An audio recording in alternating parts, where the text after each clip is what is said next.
दूसरे inversely proportional होते हैं। तो मैं उम्मीद करता हूं आप लोगों ने ये होमवर्क जो है कर लिया होगा, क्योंकि इससे जुड़े हुए क्वेश्चंस आप अपने एग्जाम में बच्चों देख सकते हैं। आप क्वेश्चन नहीं करेंगे, होमवर्क नहीं करेंगे तो प्रॉब्लम आपको ही फेस करनी पड़ेगी।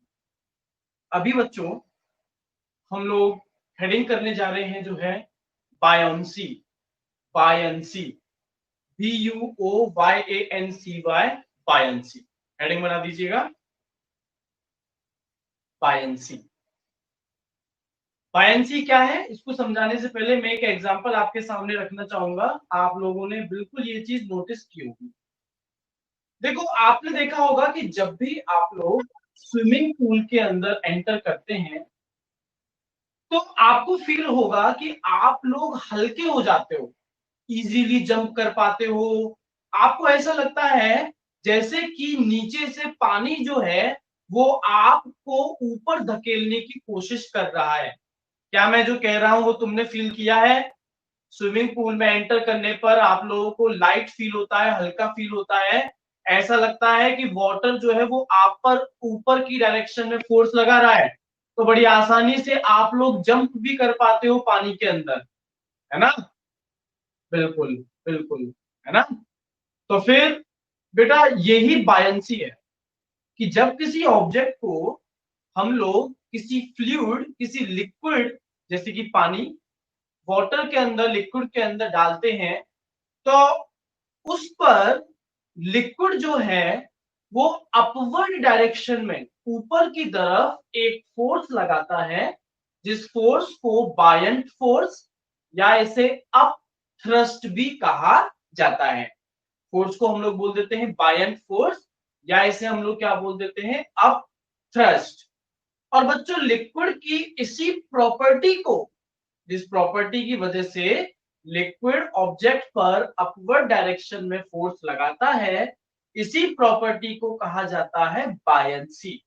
इसी को क्या बोलते हैं हम लोग? बायंसी। मतलब जब आप एक ऑब्जेक्ट को ड्रॉप करेंगे एक लिक्विड में तो उस ऑब्जेक्ट पर दो फोर्स लगते हैं। एक फोर्स तो बच्चों नीचे की तरफ, जिस फोर्स से ग्रेविटी उस ऑब्जेक्ट को अट्रैक्ट कर रही है, जिसे आप ग्रेविटेशन फोर्स कह सकते हो, या एक्चुअल में वो ही तो ऑब्जेक्ट का वेट है। तो एक फोर्स तो बच्चों नीचे की तरफ लग रहा है, वेट, ग्रेविटेशन फोर्स की वजह से। पर फ्लूइड, लिक्विड जो है उस ऑब्जेक्ट पर एक और फोर्स लगाता है, पर अपोजिट, अपवर्ड डायरेक्शन के अंदर। जिस फोर्स को आप बोल देते हो बायंट फोर्स। तो जो आपके पास में दोनों का टोटल आएगा, इन दोनों का, ग्रेविटेशनल फोर्स जो डाउनवर्ड डायरेक्शन में लग रहा है और बायंट फोर्स जो अपवर्ड डायरेक्शन में लग रहा है, जब आप दोनों फोर्सेस का रिजल्टेंट निकालेंगे, टोटल निकालेंगे, तब बताओ वैल्यू बढ़ जाएगी टोटल फोर्स की या वैल्यू घट जाएगी? कमेंट करके बताओ। वैल्यू बढ़ जाएगी बच्चों टोटल फोर्स की, या टोटल फोर्स उस ऑब्जेक्ट पर घट जाएगा? टोटल फोर्स, दो फोर्सेस हैं, एक डाउनवर्ड डायरेक्शन में ग्रेविटेशन फोर्स, एक अपवर्ड डायरेक्शन में बायंट फोर्स।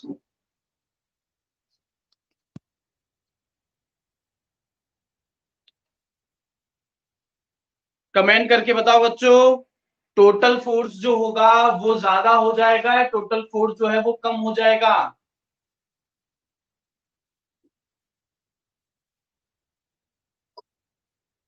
अभिजीत का कमेंट आ गया है डिक्रीज, कृष्णव का भी कमेंट आया है बच्चों डिक्रीज।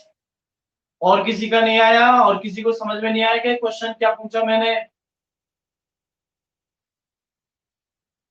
हाँ जी, डिक्रीज। तो सब बच्चों ने कमेंट किया है डिक्रीज। तो बच्चों यही मैं कह रहा हूं कि जब आप किसी लिक्विड में एंटर करते हो, मतलब पानी में, स्विमिंग पूल में आप जाते हो, तो आपका जो वेट है वो तो डाउनवर्ड डायरेक्शन में है, फोर्स डाउनवर्ड डायरेक्शन में है। पर पानी अपवर्ड डायरेक्शन में भी आप पे फोर्स लगाने लगता है, क्योंकि दोनों की डायरेक्शन अपोजिट है। तो एक को पॉजिटिव लोगे तो दूसरे को नेगेटिव लेना पड़ेगा। तो ओवरऑल फोर्स जो होगा आपके ऊपर वो कम हो जाएगा। इस वजह से पानी के अंदर आपको फील होगा कि आप हल्के हो गए हो, आपका वेट जो है वो क्या हो गया है, कम। वाटर में बड़ी आसानी से आप जंप भी कर पाएंगे इस वजह से। तो आई होप आप लोगों को बायंसी और बायंट फोर्स का कॉन्सेप्ट समझ में आ गया होगा। सबसे पहले तो जो डायग्राम मैंने बायंसी में बना रखा है बच्चों, आप उस डायग्राम को ड्रॉ करो। मैं फिर से कह रहा हूं, जब मैं समझाता हूं तब आप में से किसी को कुछ लिखने की जरूरत नहीं है। इस डायग्राम में हमने एक मग लिया है, उस मग के अंदर हमने फ्लूइड भर दिया, मान लेते हैं वाटर ही है फ्लूइड, और फिर हमने उसमें एक ऑब्जेक्ट जो है उसको डाल दिया। अब ऑब्जेक्ट पर डाउनवर्ड डायरेक्शन में फोर्स लग रहा है, जिस फोर्स को मैंने लिखा है फोर्स इन डाउनवर्ड डायरेक्शन। बेटा देव प्रताप, कमेंट हो गया तुम्हारा डन? तो इसका मतलब जब मैं समझा रहा था तब तुम इसको बनाने में लग रहे होंगे। तो नीचे की तरफ फोर्स को मैंने लिखा है फोर्स इन डाउनवर्ड डायरेक्शन, और ग्रीन मार्कर से ऊपर की तरफ फोर्स लगाया उसको लिखा है फोर्स इन अपवर्ड डायरेक्शन। और फिर जो फोर्स इन डाउनवर्ड डायरेक्शन है उसको एक्सप्लेन मैंने किया है, वो क्या है, ग्रेविटेशनल फोर्स, या फिर जिसे आप वेट भी बोल सकते हो ऑब्जेक्ट का। और जो ग्रीन कलर के मार्कर से फोर्स अपर डायरेक्शन में लिखा है उसको मैंने मार्क किया है बायंट फोर्स, या इसे अप थ्रस्ट भी कह सकते हैं। जब मैं समझाऊं तब किसी को कुछ नहीं लिखना है। देव प्रताप समझ जाओ बेटा।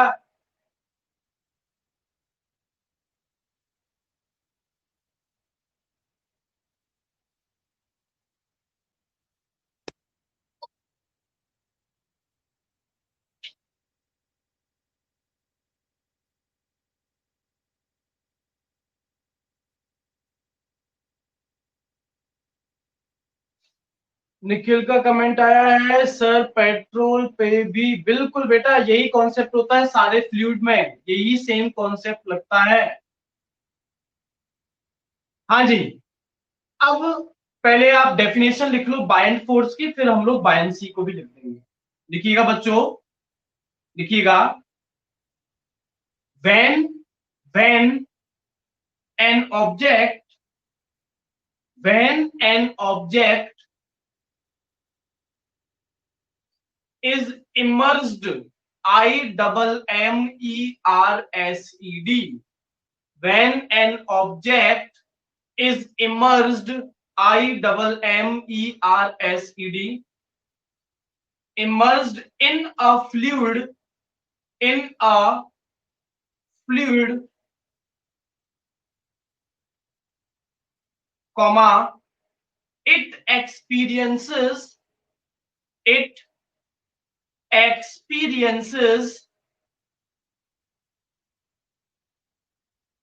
a force in upward direction, a force in upward direction, force in upward direction, upward direction, full stop. This force is called buoyant force or upthrust. This force is called buoyant force or upthrust, or upthrust, buoyant force or upthrust, full stop. This property of fluid, this property of fluid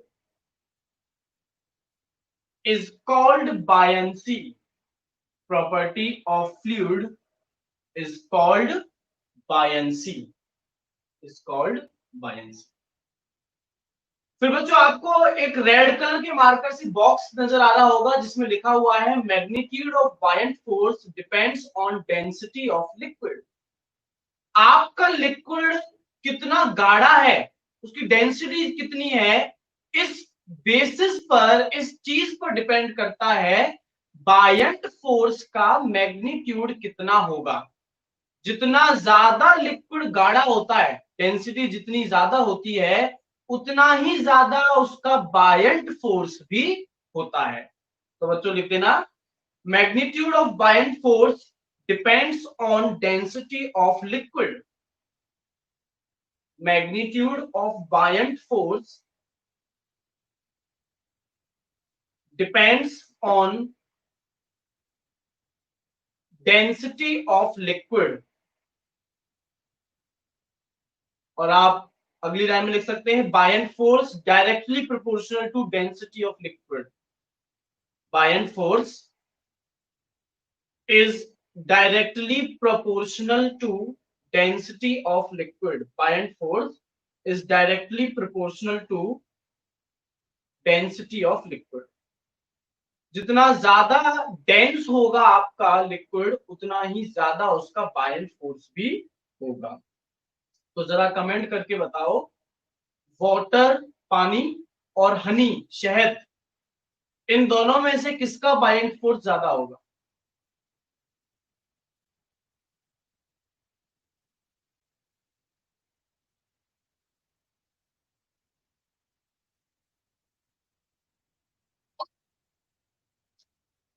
Nikhil का कहना है water, कृष्णव का भी कहना है water, Rahul Sutar भी कह रहे हैं वाटर। और कोई बच्चों?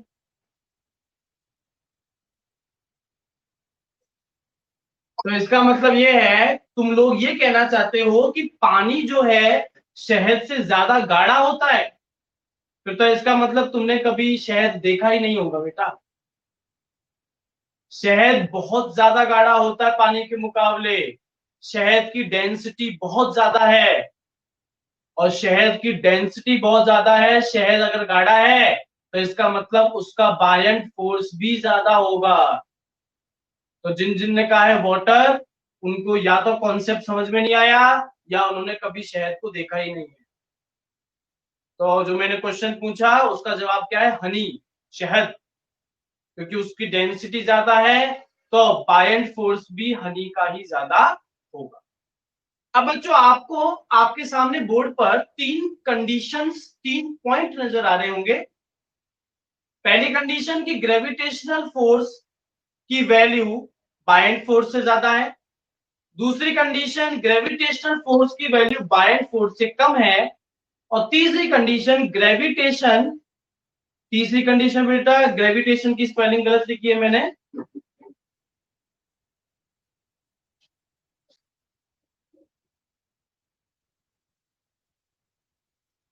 तीसरी कंडीशन में ग्रेविटेशन फोर्स की वैल्यू बायंट फोर्स के इक्वल हो गई है। ग्रेविटेशन वो फोर्स है जो कि ऑब्जेक्ट को नीचे खींच रहा है। बायंट फोर्स वो फोर्स है जो कि ऑब्जेक्ट को ऊपर धकेल रहा है।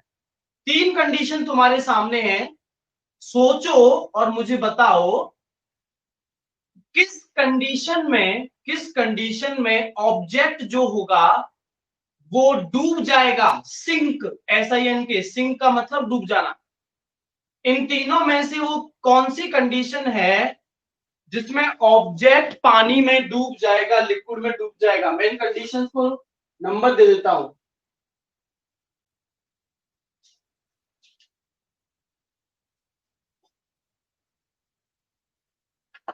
वो कौन सी कंडीशन है जिसमें आपका ऑब्जेक्ट डूब जाएगा? पहली, जिसमें ग्रेविटेशन फोर्स ज्यादा होगा बायंट फोर्स से। दूसरी, जिसमें ग्रेविटेशन फोर्स कम होगा बायंट फोर्स से। और तीसरी, जिसमें ग्रेविटेशन फोर्स की वैल्यू बायंट फोर्स के ही इक्वल होगी। राहुल का कमेंट आ गया है, विशाखा का आ गया, निखिल का आ गया है, राधिका का कमेंट है सेकंड। तो ज्यादातर बच्चों ने फर्स्ट ऑप्शन को करेक्ट माना है, सिवाय राधिका के। Option 1 is correct.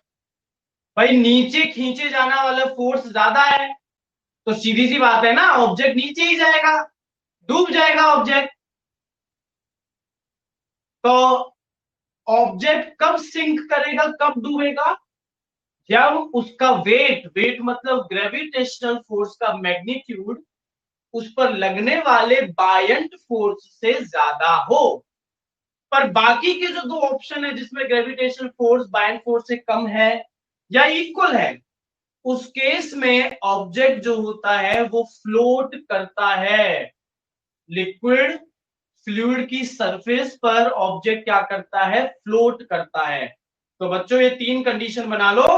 पहली कंडीशन के लिए बस ये लिख देना, ऑब्जेक्ट सिंक्स, SINKS मतलब डूब जाता है, और बाकी दोनों के लिए object float over the fluid. तीनों कंडीशन बना लो, और जब तुम बना लो तो कमेंट कर देना डन।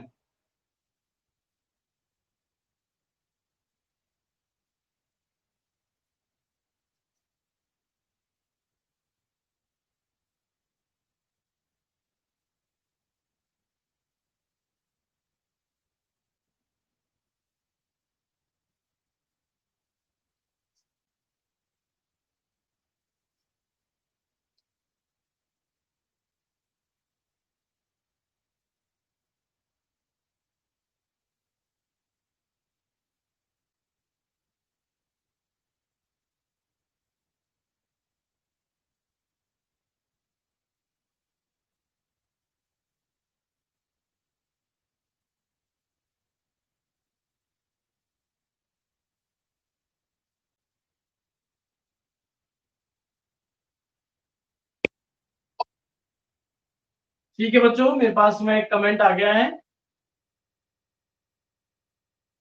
एक क्वेश्चन मैं तुमसे पूछना चाहता हूं, जवाब दो सोच करके, कि एक छोटी सी आयरन नेल, एक लोहे की कील जो होती है, वो तो पानी में डूब जाती है, पर बड़ा सा शिप जो है वो पानी के ऊपर फ्लोट करता है। Iron nail sinks in water while a ship floats over water. इसका कारण क्या होगा? छोटी सी आयरन नेल पानी में डूब जाती है, पर एक बड़ा सा शिप जो होता है वो पानी के ऊपर तैरता है। बिल्कुल, बिल्कुल एकदम सही जवाब है, डेंसिटी की वजह से। बहुत बढ़िया, तो इसका मतलब डेंसिटी का कॉन्सेप्ट तो आपको पहले से क्लियर है। डेंसिटी क्या होती है? ऑब्जेक्ट का मास अपॉन वॉल्यूम, कितना उसका मास है अपॉन कितना वॉल्यूम वो ऑक्यूपाई कर रहा है। जो हल्का होता है, हल्के का मतलब है जिसकी डेंसिटी कम होती है, वो हैवियर ऑब्जेक्ट के ऊपर फ्लोट करता है। हैवियर ऑब्जेक्ट मतलब जिसकी डेंसिटी ज्यादा है। तो इसका मतलब सर, आयरन नेल जो है, लोहे की जो कील है, उसकी डेंसिटी पानी से ज्यादा हो जाती है, इसीलिए वो तैर नहीं पाता, डूब जाता है। पर जो शिप होता है, उसकी डेंसिटी पानी की डेंसिटी से क्या होती है? कम होती है। ठीक है, ये कॉन्सेप्ट तुम्हें समझ में आ गया होगा। समझ में आ गया तो मेरे सवाल का जवाब दो। अगर मैं ऑयल और वाटर को मिक्स करने की कोशिश करूं, थोड़ी देर बाद में देखूंगा इनमें से एक तो नीचे रह जाएगा, एक ऊपर रह जाएगा। कमेंट करके बताओ ऊपर कौन होगा? ऊपर ऑयल रहेगा कि ऊपर वाटर रहेगा? बिल्कुल सही, ऑयल रहेगा, क्योंकि ऑयल की डेंसिटी वाटर से कम है या वाटर से ज्यादा है? ये भी कमेंट करके बताओ। ऑयल की डेंसिटी वाटर से कम है या फिर वाटर से ज्यादा है? बिल्कुल वाटर से कम है। बहुत बढ़िया, बहुत अच्छे बच्चों। तो बच्चों आप लोग डेंसिटी का फॉर्मूला डाल दो, density equal to mass upon volume, और उसके नीचे जो मैंने लिखा है, लाइटर ऑब्जेक्ट ब्रैकेट में lower density floats over heavier object bracket में हायर डेंसिटी। यही कारण है कि ये छोटी सी आयरन नेल तो डूब जाती है, पर एक बड़ा सा जो शिप होता है वो पानी के ऊपर इजीली फ्लोट करता है।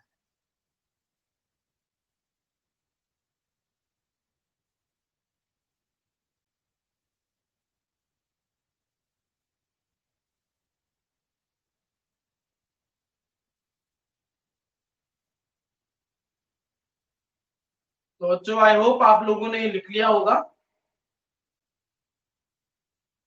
अगर ये आपने लिख लिया है तो आपको बायंसी जो है वो अच्छे से समझ में आ गई है। अब बच्चों ये जो बायंट फोर्स है, इसकी वैल्यू क्या होती है, मैग्नीट्यूड क्या होता है? इसको कैलकुलेट करने के लिए हमें एक प्रिंसिपल समझना पड़ता है जिसका नाम है आर्किमिडीज प्रिंसिपल। तो नेक्स्ट जो हेडिंग हम लोग करने जा रहे हैं बच्चों, हेडिंग बना दीजिएगा आर्किमिडीज प्रिंसिपल।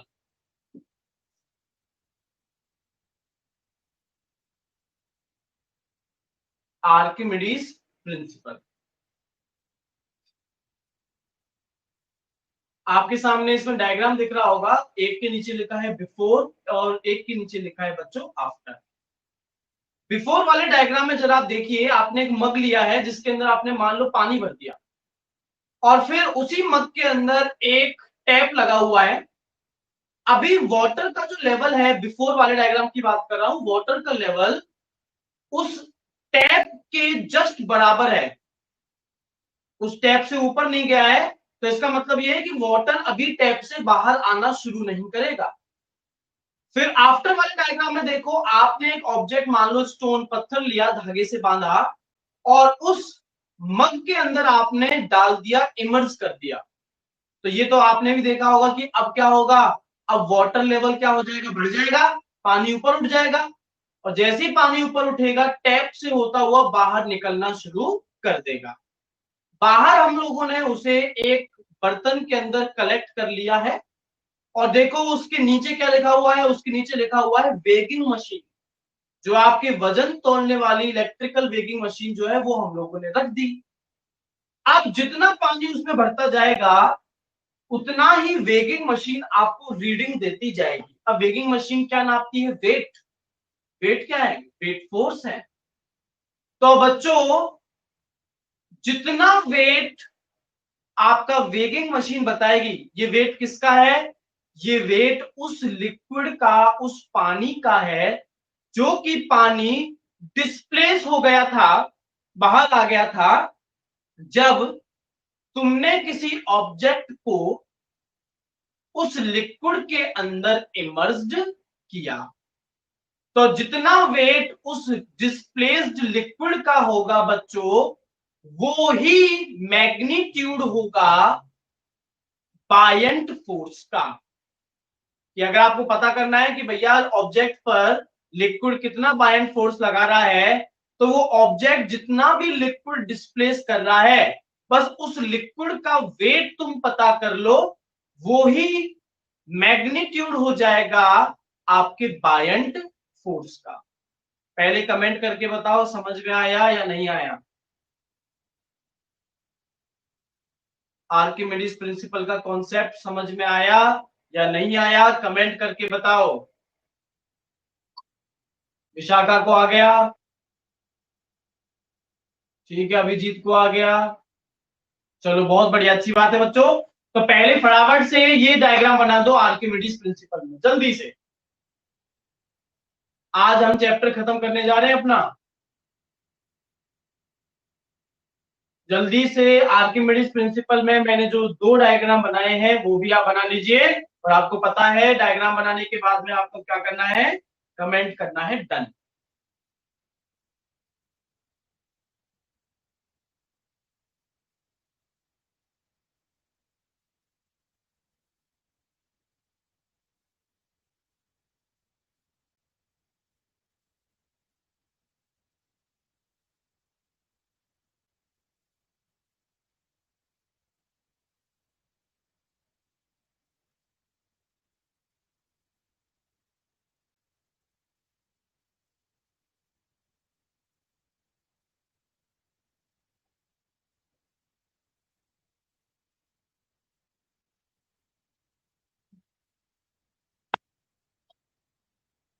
ठीक है, बहुत बढ़िया, कमेंट मेरे पास आ गया है बच्चों।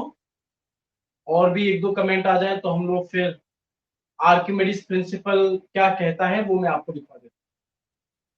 चलो बच्चों, कमेंट्स मेरे पास आ गए हैं। आर्किमिडीज प्रिंसिपल की थ्योरी लिख लीजिए कि आर्किमिडीज प्रिंसिपल आपसे क्या कहता है, देखिएगा। This principle state that, STATE, state मतलब कहना। This principle states that when a body is when a body is immersed, IMMERSED. When a body is immersed fully और partially, fully मतलब पूरी तरीके से, partially मतलब आधा अधूरा, fully और partially, PARTIALLY, fully or partially in a fluid,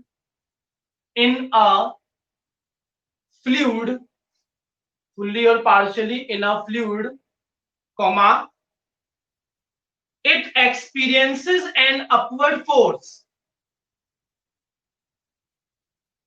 It experiences an upward force, bracket में आप लिख सकते हैं buoyant force. It experiences an upward force, bracket में आपको लिखना है buoyant force, bracket close, that is equal to the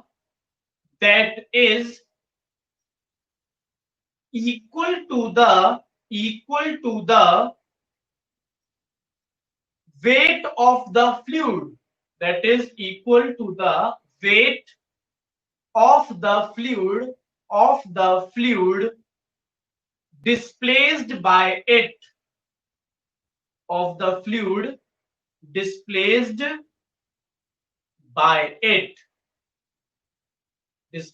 by it. तो आर्किमिडीज प्रिंसिपल बहुत जगह पर यूज में लिया जाता है. नेक्स्ट पॉइंट पे लिखिएगा, Archimedes principal is used in, Archimedes principle is used in designing ships and submarines, SUBMARINES, designing ships and submarines. Full stop. Next line से लिखो, it is also used in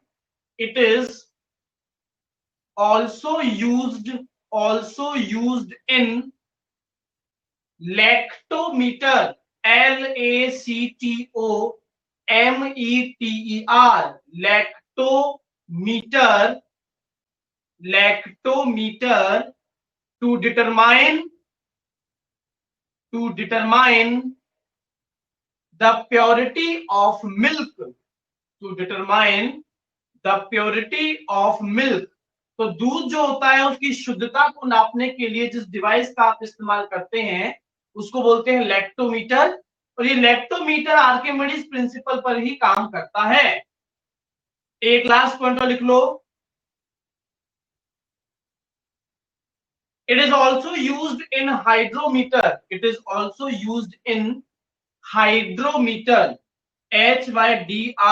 hydrometer, to determine density of liquids, hydrometer to determine density of liquid,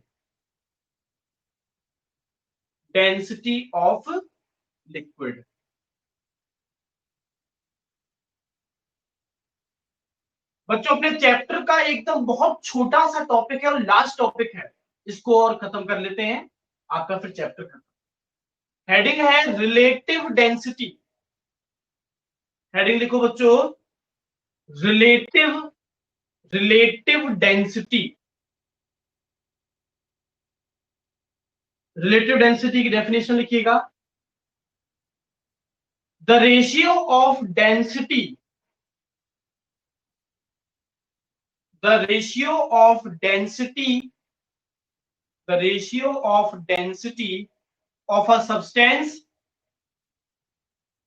a substance to the density of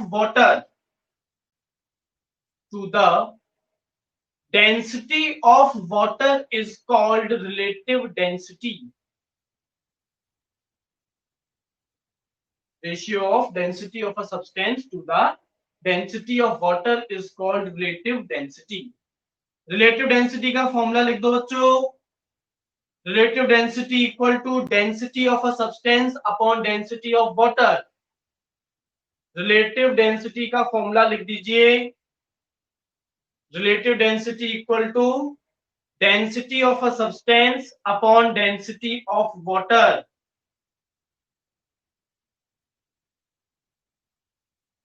Density of water. तो water के comparison में किसी object की density कितनी है, इसको हम लोग क्या बोलते हैं, रिलेटिव. रिलेटिव का मतलब है रिलेशन. किसके रिलेशन में, वाटर की डेंसिटी के रिलेशन में किसी भी ऑब्जेक्ट की डेंसिटी क्या है, इसे हम लोग बोलते हैं रिलेटिव डेंसिटी. एक क्वेश्चन लिखो. क्वेश्चन लिखो बच्चों. Relative density of silver is, relative density of silver is 10.8. Relative density of silver is 10.8. Full stop. The density of water is, the density of water is 10 raised to the power 3, 10 की power 3, 10 raised to the power 3 kg per meter cube. Kilogram, kilogram kg per metre cube का मतलब metre की power है -3. 10 की power 3 kg per metre cube. Full stop. What is the density of silver? What is the density of silver? Question में तुम्हें relative density दे दी है silver की, तुम्हें डेंसिटी ऑफ वाटर दे दी है, तुमसे सिर्फ डेंसिटी ऑफ सिल्वर पूछा है. जल्दी से कमेंट करके बताओ आंसर क्या आ रहा है.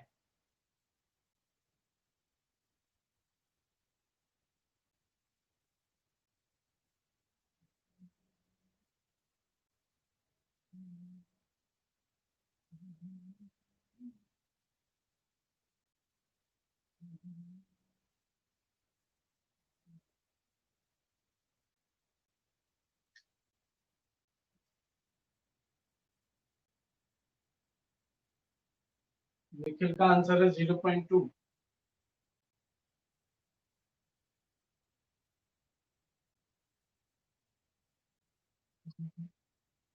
अभिजीत का भी आंसर है 0.2. शाबाश.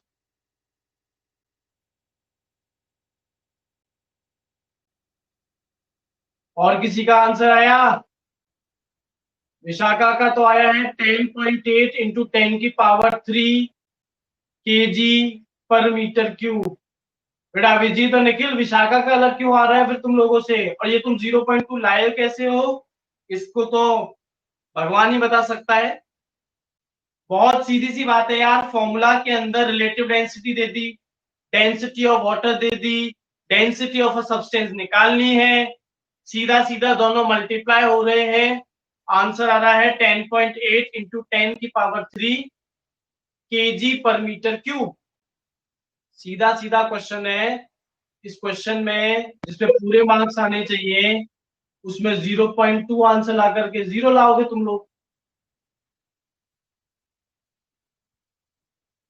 तो सरकार, आपका ये जो चैप्टर है बच्चों, यहाँ पर मेरी तरफ से खत्म होता है, और आपकी तरफ से खत्म तब होगा जब आप लोग इसके क्वेश्चन एंड आंसर्स अपनी नोटबुक में कर लेंगे. सिर्फ आपको वही क्वेश्चंस करने हैं जो नोट्स में हम लोगों ने नहीं लिखे हैं. आपको अपनी टेक्स्ट बुक के एनसीईआरटी के सिर्फ उन क्वेश्चंस को करना है जो हमने नोट्स में सॉल्व नहीं किए हैं. चाहे वो कोई न्यूमेरिकल हो, चाहे वो कोई थ्योरेटिकल क्वेश्चन हो, आप लोगों को वो सारे क्वेश्चन अपनी नोटबुक में करने हैं जो हम लोगों ने नोट्स बनाते टाइम नहीं किए हैं. तो बच्चों, यहाँ आपका जो चैप्टर है वो आपका खत्म हो जाता है. नेक्स्ट क्लास में अगर आप में से किसी को एनसीईआरटी के क्वेश्चंस में कोई डाउट हो तो वो डाउट ले लीजिएगा, वरना फिर हम लोग हमारा नेक्स्ट चैप्टर जो है उसको स्टार्ट कर देंगे। तो चलिए बच्चों, आई होप आप लोगों को मजा आ रहा होगा, साइंस सब्जेक्ट आपको बोर नहीं कर रहा होगा, अच्छा लग रहा होगा, और शायद मेरा पढ़ाया हुआ आपको समझ में भी आ रहा हो। चलिए, तो आपसे हम लोग मिलेंगे नेक्स्ट क्लास के।